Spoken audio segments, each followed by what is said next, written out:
You are trained to understand how fear works. And like to oversimplify it, your brain has two hemispheres, right? A left brain and a right brain. Your left brain is your logical brain, your right brain is your emotional brain.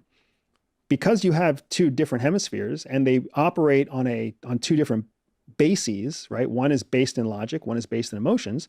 They actually operate and they process at different speeds. Your logical brain processes much slower than your emotional brain, which is why it takes you an instant before you're scared, but it takes you maybe minutes, hours, weeks before you're convinced.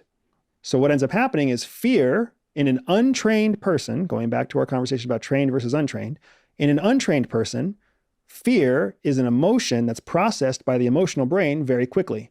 So then they react instinctively to their fear. That's where a lot of people who suffer from anxiety get held back.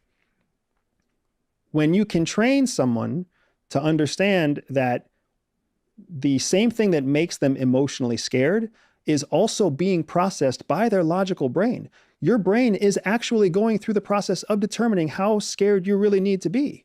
If you can just slow down the emotional brain and train the rational brain to work a little bit faster, your whole relationship with fear completely changes.